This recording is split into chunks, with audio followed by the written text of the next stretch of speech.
नमस्कार. ओंकार क्लासेसच्या सर्व विद्यार्थ्यांचे बायोलॉजीच्या या व्हिडिओमध्ये स्वागत आहे. आज आपण oogenesis हा पॉईंट पूर्ण करणार आहोत. याच्या अगोदर आपण काल स्पर्मॅटोजेनेसिस हा पॉईंट पूर्ण केला. स्पर्मॅटोजेनेसिस आपण गॅमेटोजेनेसिसच्या अंडर पूर्ण केला. गॅमेटोजेनेसिस म्हणजे काय? The process of formation of gametes is called as gametogenesis. Male gamete form होण्याची प्रक्रिया that is spermatogenesis. Female gamete तयार होण्याची प्रक्रिया दॅट इज oogenesis. oogenesis म्हणजे काय आता बघा. सेम प्रोसेसेस आहेत दोन्ही, त्याच्यामध्ये तिन्ही स्टेप्स सेम आहेत, फक्त नावं थोडीशी वेगळी आहेत. It is the process of formation of haploid female gamete that is egg or ovum from diploid germinal epithelial cell. आता बघा काय म्हटलं आपण, हॅप्लॉइड फिमेल गॅमिट तयार होतं, त्याचं नाव काय? एग किंवा ओहम. कशापासून तयार होतं? Diploid germinal epithelial cell. आता डिप्लॉइड म्हणजे 2n नंबर, क्रोमोसोमचा नंबर 2n असतो. जर्मायनल इपिथेलियम म्हणजे काय? जे ओव्हरीच्या आतल्या बाजूला लायनिंग असतं त्याच्यापासून तयार होते. It involves the process of meiosis. त्याच्यामध्ये काय होतं? मिओसिस आणि मायटॉसिस सुद्धा होतं. Like spermatogenesis, oogenesis can be divided into 3 stages. त्याचे 3 भाग केलेले आहेत. पहिली आपण काल पाहिलं तसं मल्टिप्लिकेशन फेज किंवा त्याला मायटॉसिस असंही म्हणतात. दुसरी ग्रोथ फेज आणि तिसरी मॅच्युरेशन फेज. आता पहिल्यांदा डायग्रॅम बघा, अगदी सेम त्याच्यासारखी डायग्रॅम आहे, फक्त एक ठिकाणी फरक आहे, तो मी तुम्हाला सांगते. पहिली फेज मल्टिप्लिकेशन. त्याच्यामध्ये प्रायमरी जर्मायनल इपिथेलियलची जी सेल आहे, प्रायमरी जर्मायनल सेल्स असतात किंवा सेल असते, त्याचं पहिल्यांदा मॅच्युरेशन होतं, म्हणजेच मायटॉसिस होतं. मायटॉसिसमध्ये ह्या प्रायमरी जर्मायनल इपिथेलियल सेलपासून विच इज 2n आहे, त्यापासून पहिल्यांदा डिव्हिजन झाल्यानंतर एकाच्या 2 सेल्स होतात, 2 सेलच्या पुन्हा 4 सेल्स होतात आणि याला आपण मायटॉसिस असं म्हणतो. म्हणजे ज्याच्यामध्ये क्रोमोसोमचा नंबर केप्ट कॉन्स्टंट ठेवला जातो. म्हणजे प्रायमरी जर्मायनल इपिथेलियल सेलपासून ज्या वेळेला गोनिया तयार झाल्या त्यावेळी त्यातला क्रोमोसोमचा नंबर 2n असा राहिलेला आहे. याच्यानंतरचा पॉईंट आपल्याला बघायचा आहे, सेकंड फेज जी आहे त्याला आपण ग्रोथ फेज असं म्हणतो. आता ह्या ज्या गोनिया आहेत, 2n आहेत, त्याची ग्रोथ होते आणि तयार होतात oogonia जी आहे त्याची ग्रोथ होते आणि तयार होतं प्रायमरी oocyte. काय तयार होतंय? Primary oocyte. ही जी प्रायमरी oocyte आहे त्याच्यात बघा ग्रोथ ही जास्त झालेली आहे. गॅमेटोजेनेसिसमधल्या स्पर्मॅटोजेनेसिसमध्ये जशी होते त्याच्यापेक्षा जरा जास्त इथं ग्रोथ झालेली आहे. याच्यानंतरची स्टेज येते आपल्याला पाहायची मॅच्युरेशन फेज. त्याच्यामध्ये प्रायमरी oocyte बघा 2n आहे, त्याचं मिओसिस होतं. लक्षात घ्या, एकाच्या 2 सेल्स तयार होतात, त्यापैकी आता एक सेल मोठी तयार होते आणि एक सेल छोटी तयार होते.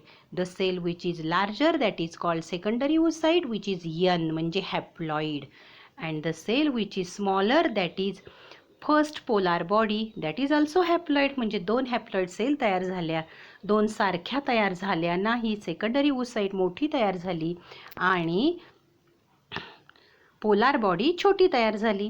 आता पुन्हा मायटॉसिस होतं. मिओसिस सेकंड म्हणजेच मायटॉसिस. सेकंडरी oocyte डिव्हाइड होते, त्याच्यापासून एग म्हणजे ओहम, म्हणजे पुन्हा इथं अनइक्वल डिव्हिजन होते. ओहम हे मोठं तयार होतं आणि परत एक पोलार बॉडी तयार होते.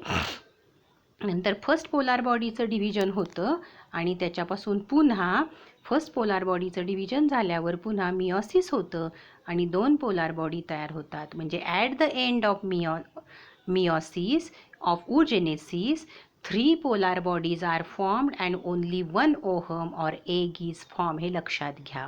अजून एक मी बदल सांगितला, ज्यावेळेला oogonia ग्रोथ होते त्यावेळेला प्रायमरी oocyte तयार होताना ग्रोथ ही जास्त झालेली असते ॲज कम्पेअर टू स्पर्मॅटोजेनेसिस. स्पर्मॅटोजेनेसिसमध्ये 4 स्पर्म्स तयार होतात, इथं मात्र एकच एग तयार होतं आणि 3 पोलार बॉडी तयार होतात. हे लक्षात घ्या. आता बघा पुढचा पॉईंट आपल्याला म्हणजे एक्सप्लेनेशन पाहायचे. मल्टिप्लिकेशन फेज पहिली.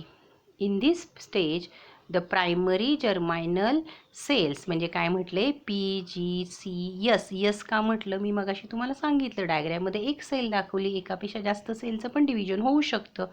म्हणून सेल्स असं म्हटलंय. Of ovary undergo repeated mitotic division to form millions of gamete mother cells, और त्याला आपण काय म्हटलं, oogonial cells 2n. This process is completed in embryonic stage of human female. Second phase आहे growth phase.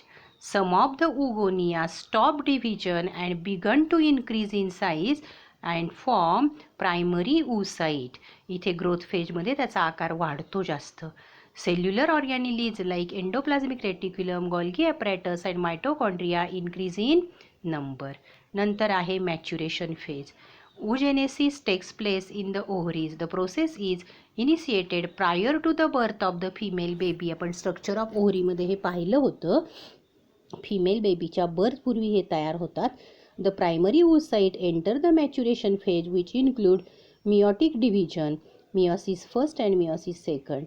The diploid primary oocyte undergo meiosis first, reduction division to form two haploid daughter cells.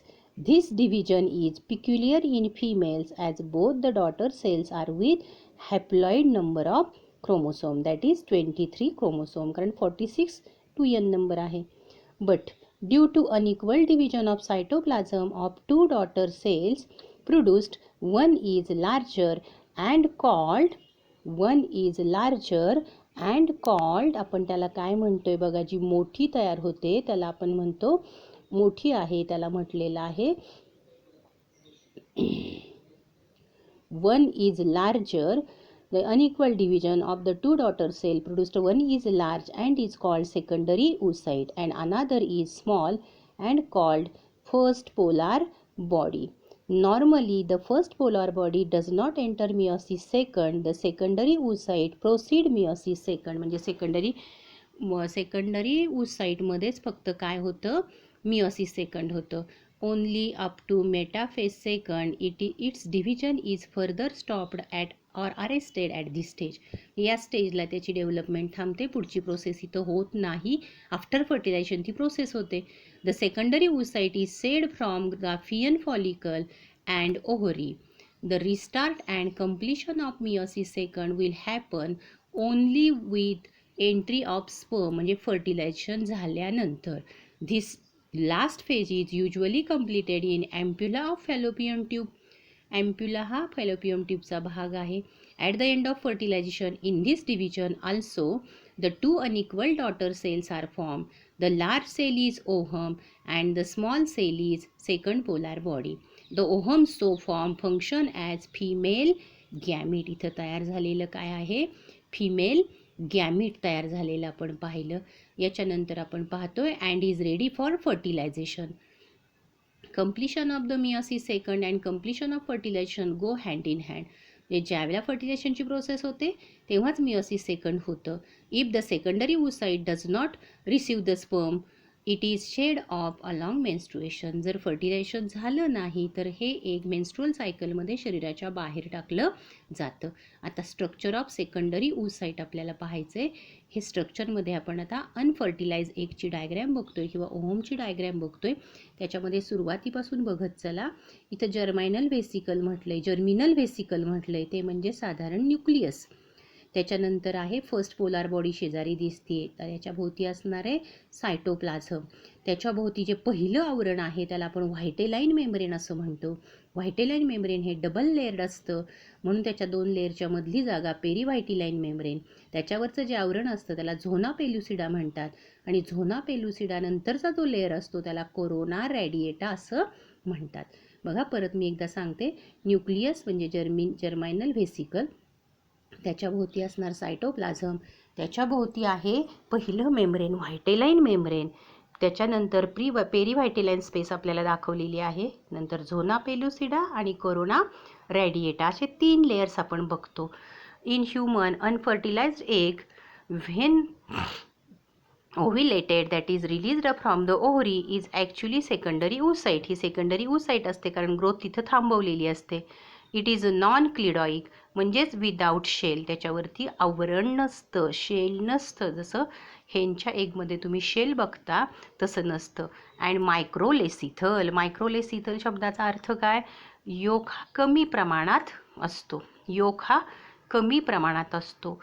It is approximately 0.1 mm in size. It is rounded, non-motile and haploid female gamete.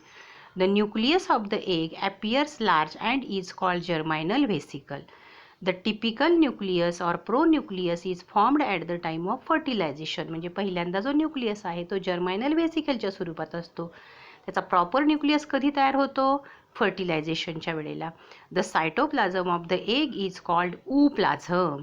सायटोप्लाझमलाच इथं काय म्हणतात? Ooplasm. It is devoid of centriole. Devoid म्हणजे याच्यामध्ये centriole नसतात.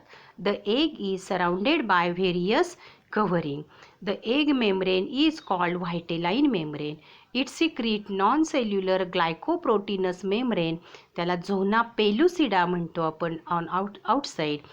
Adhering to the outer surface of the zona pellucida are several radially arranged elongated cells called corona radiata. म्हणजे पहिला layer vitelline membrane, दुसरा layer zona pellucida आणि तिसरा layer corona radiata. These cells are derived from innermost layer of the granulosa cells. They are firmly attached to the zona pellucida and to each other by hyaluronic acid. hyaluronic acid कुठलं दिले? म्युकोपॉलिसॅकॅराइड कार्बोहायड्रेटचा प्रकार आहे. Between the vitelline membrane and zona pellucida is a fluid-filled perivitelline space. The first polar body lies in this space. तिथं डायग्राममध्ये होती first polar body. त्याच्यानंतर the egg shows polarity. Polarity म्हणजे pole दाखवतं. द साईड हॅव्हिंग जर्मायनल व्हेसिकल, म्हणजे ज्या बाजूला जर्मायनल व्हेसिकल आहे आणि पोलार बॉडी आहे त्या बाजूला म्हणतात ॲनिमल पोल, आणि त्याचा अपोजिट जो पोल आहे त्याला म्हणतात व्हिजिटल पोल. या पद्धतीनं आपण फक्त स्ट्रक्चर ऑफ ओहम आणि ooजेनेसिसची तीन स्टेप्समधून प्रक्रिया जी काय होते ती बघितली. हे जरा व्यवस्थित करा, सोपं आहे. कम्पेअर करा स्पर्मॅटोजेनेसिस आणि ooजेनेसिस. थँक्यू.